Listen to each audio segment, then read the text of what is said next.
2001. Kommer du ihåg så att jag blev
When I came here, it was definitely not to run away from anything. It was to experience new things. And I thought that would be good for a year. So that is Upper China, Chinatown. Yeah, maybe it's because we're digging so deep and say, are you digging all the way down to China? In this area, you find quite a lot of cultural midden if you dig down here. It has no historical value. It was just bones from whales and smoking pipes from 1800s, 1700s. This plant that we have here is a kwon, and it's very rich in vitamins. It was eaten and brought along for, it's not delicate, so to say, but it's, if the choice is getting sick, it's called Angelica. Angelica. I bought this house in '75. Down here is a room. That room is actually an entire house where 6 grown-up people lived.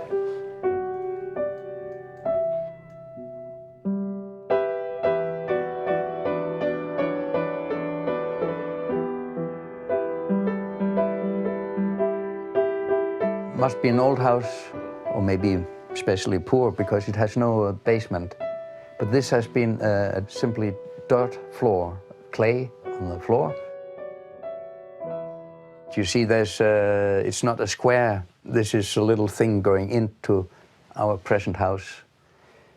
What they say is that it was maybe a little shed for one cow to the family next door, just half a meter away. That's how it was in '65.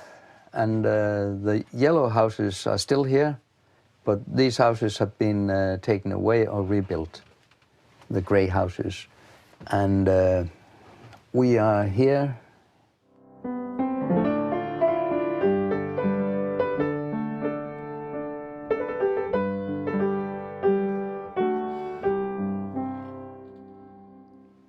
And I didn't know the society, but when I came here, it was kind of revelation. It had kind of everything. It's a small nation full of people from many places, actually, much more international than you think from outside. So I didn't stay only 1 year. I've been here 40 years now.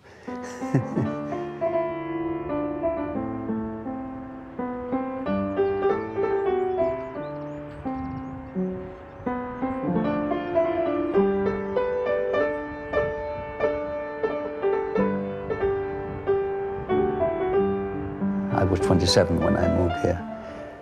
My job as a teacher includes making school bands. The first day I come to the school, I put up a poster, who wants to play folk, who wants to play jazz. And the folk band was immediately working because there were some musicians in the school. And so, tick, tick, tick, tick, we had a band.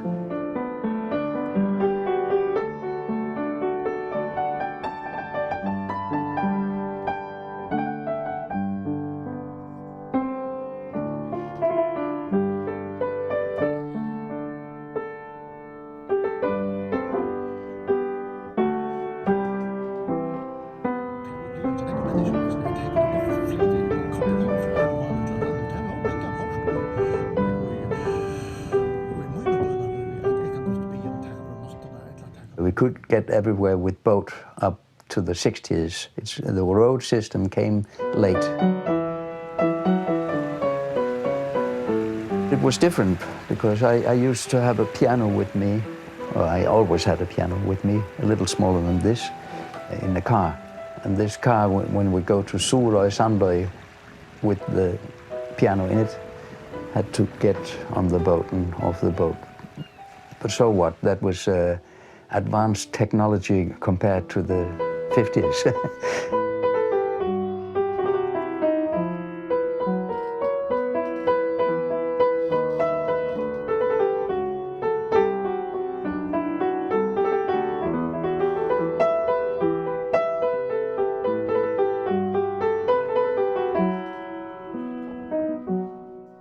Of course, you can romanticize on the old days and say that the life was maybe more family-like.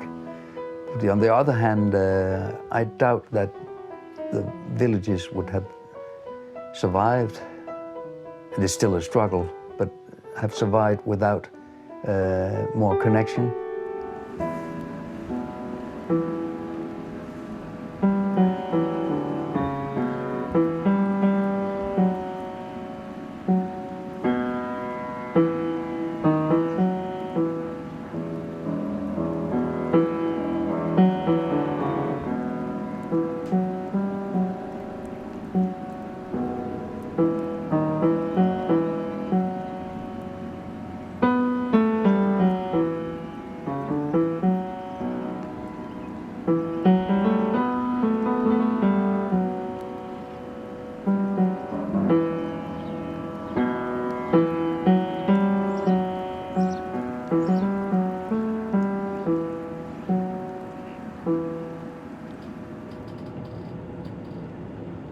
In the 70s, I think, and 60s, they worked very hard on making it possible to live at all the places.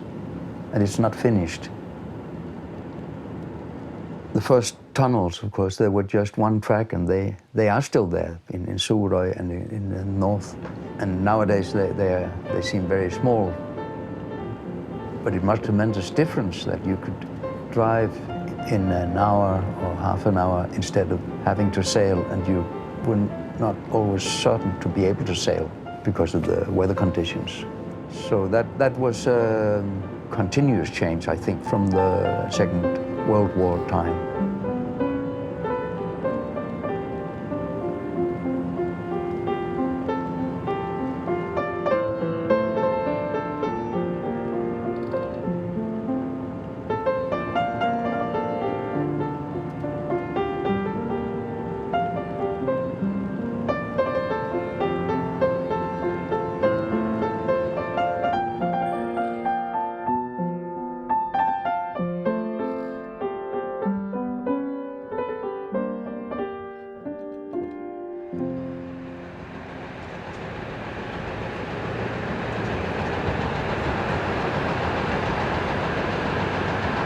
Det har varit en fantastisk utveckling på färden, alltså i min levetid.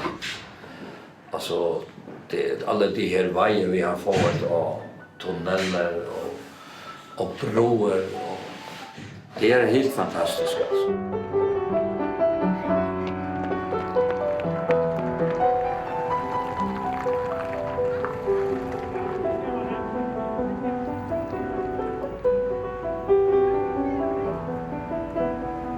Hvis vi går 100 år tilbake, eller 120, 30, 40 år tilbake, så blev det sån en nationalitetsväckelse på Färöarna, alltså som man kan säga att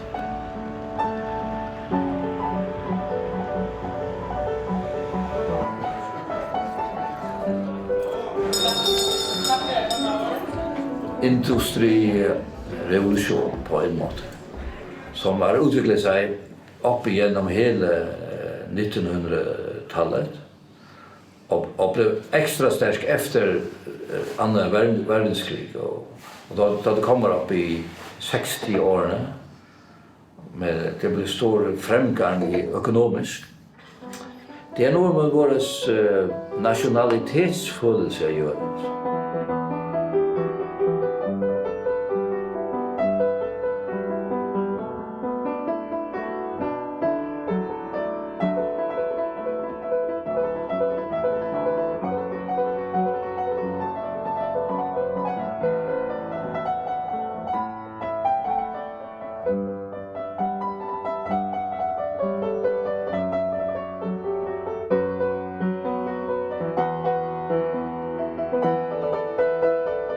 That was a change in the 60s. There came these big trawlers not needing many people. But it needs a lot of people on land. And the fish factories that grew up, those villages that had and still have, some of them, well-working factories, they can support a whole society of 200, 300, 400 people.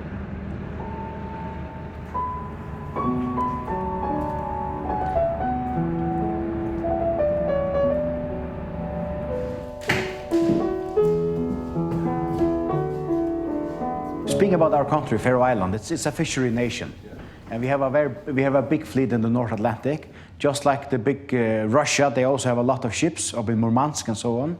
And one of the first countries we were doing fishery agreements with, that was with the old Soviet Union back in 1977.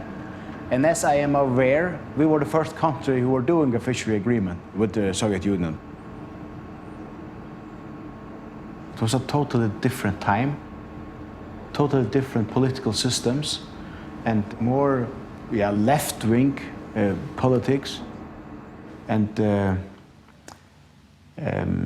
I was not in politics, of course, at that time, so I cannot tell from the period. But it was a time where you had not that strong tools to regulate the democracy. The politicians were deciding actually everything, more also down to the levels of treating fishery rights and all these licenses and so on. Atle Dam was a great part of the social democrat kind of society of the Nordic countries. I think he was a real idealist and he was also one of the forces that had fish factories laid out in the country, and not only in one or two major villages. So actually it may have been too optimistic. Det skete någonting som hade stor betydning för Färöarna. Man övertog flera områden från Danmark och man utvecklade samfundet på många måter. Alltså.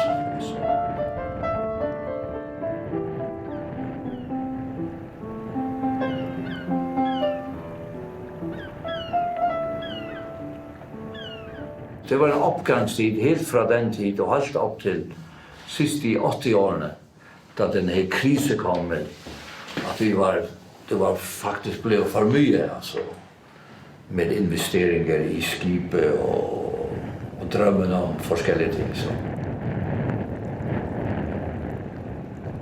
The fishing industry in the 60s and 70s was growing and growing. Then it grew too far. It got overheated. Just to put up a factory is not enough. The one in Nólsoy couldn't get fish enough, so it had to close down. And after the breakdown, half the population of that little village emigrated. Det var så många, alltså det var så många som gick konkurs, alltså allt alltså. Deras hus som måste dra bort och isär till Danmark.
Every strike of a hammer is a strike against the enemy. Is that a Prussian or is it a capitalist?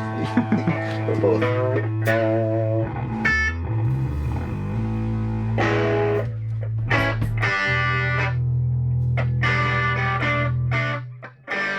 Since the latest big crash, which was, as say, a result of Atledam, not the result of Atledam, but of the overheating and that, a lot of people moved away, and then in the late 90s there was a strong movement to rebuild the Faroe Islands.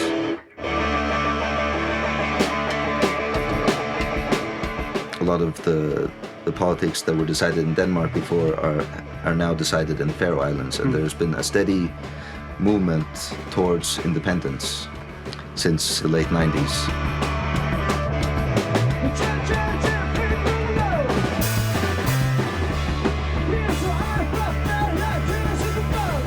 I lived in this small village just in Nólsoy on the island there, just around that time, and everyone was unemployed there.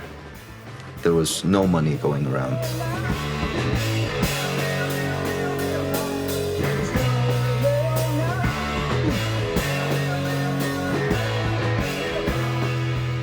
A lot of Faroese food was eaten, and you know, the fishermen were going out and fishing their own fish, and people rarely bought anything else than milk and bread in the shops. You know, there was no shop that you could buy anything else.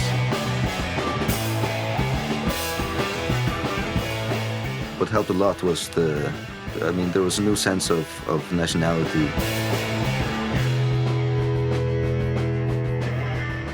People were mad also of the terms that the banks got from Denmark. Big scandal. We actually, you know, even though Denmark bailed us out, we had to pay almost double back. So we were left with both the poverty and the bill for it, you know. And people were very mad at that.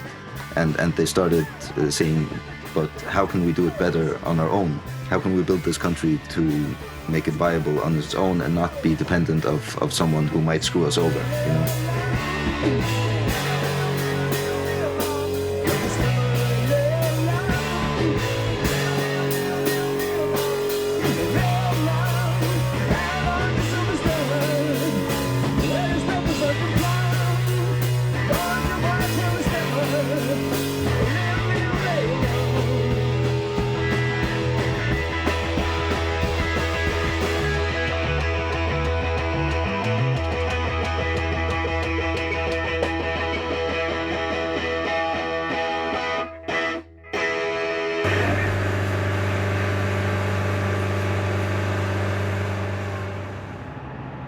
We are in the Danish kingdom, and we are working very good together, of course.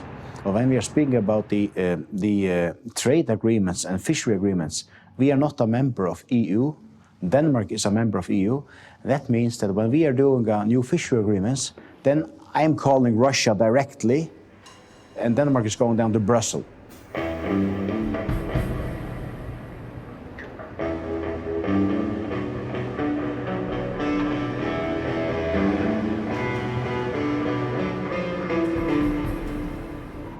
Compared to Greenland, we are less dependent because we are receiving now 600 million Danish kroner, and Greenland is receiving today something like 4,000 million Danish kroner.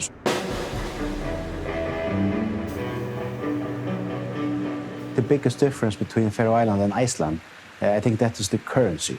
Iceland have their own currency, and we are connected to Danish kroner in value and also to the euro. So that means that we have not have a fluctuating currency.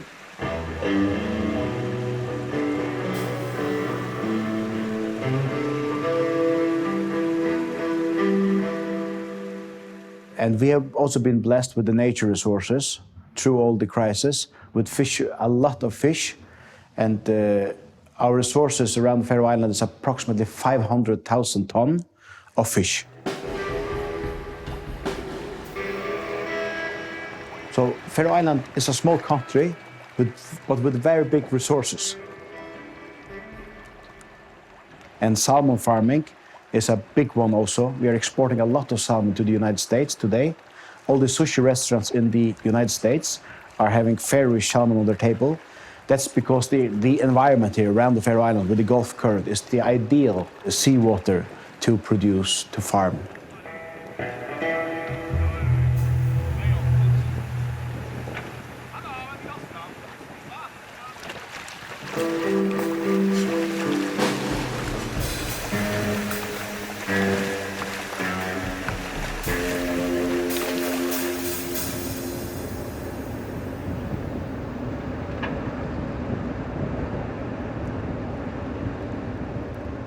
Russia market is a growing market for us with good quality salmon and also good quality pelagic fish, the blue whiting, mackerel, herring. 2 years ago, I had a very good meeting with Mr. Lauro in New York. And that was the beginning step that we are claiming for a free trade agreement. And we have been very much in the EU markets, in the States. We need to come into the Russian markets stronger because we have something to offer. And of course, our good relations with Russia for all these years. Also, Russians have been here. All the fishermen, all the fishing vessels who have been in Faroe Island, taking oil and food and so on. So I think we have a very good connection, practical, with Russian people. They have always been welcome here, and we feel us certainly much welcome in Russia.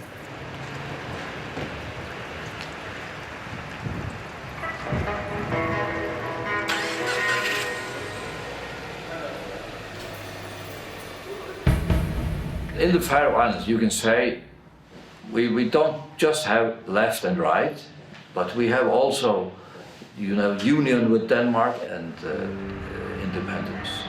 So often you have a mixed government. My party, which is the People's Party, which is an independence party too, we have often worked together with the Republicans on the left side. So you can have a right side party together with the left side party, but their main goal is to get more independence, I think it has a lot to do with to be proud to manage on your own. So you're not getting money from other countries. Very often, the separatist movement is seen as cutting ourselves off from the rest of the world, but basically it's cutting us off from only being in relation with Denmark, because almost all trade and travel is through Denmark. Yeah. We're closer neighbors to Scotland. And we are just as close to London as we are to Copenhagen. There are 3 flights daily to Copenhagen, and there's 1 flight weekly only during the summer to London. And I see London as a bit bigger hub to the world than Copenhagen. No. Copenhagen is the center of the universe. You know, separatism from Denmark doesn't have anything to do with Denmark. It has everything to do with ourselves. And we have the natural resources, we have the people, we have the knowledge. I think we can only benefit from it because we're still getting over the post-colonial mentality. Generations before us, we've been taught that we need somebody else to make decisions for us.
The Christianity is much more rooted in the Faroese more than in the other Scandinavian countries. That's why we have another abortion law, a law for abortion in the Faroe Islands, more conservative. And also when it comes to homosexual, we are more conservative than the other countries around us.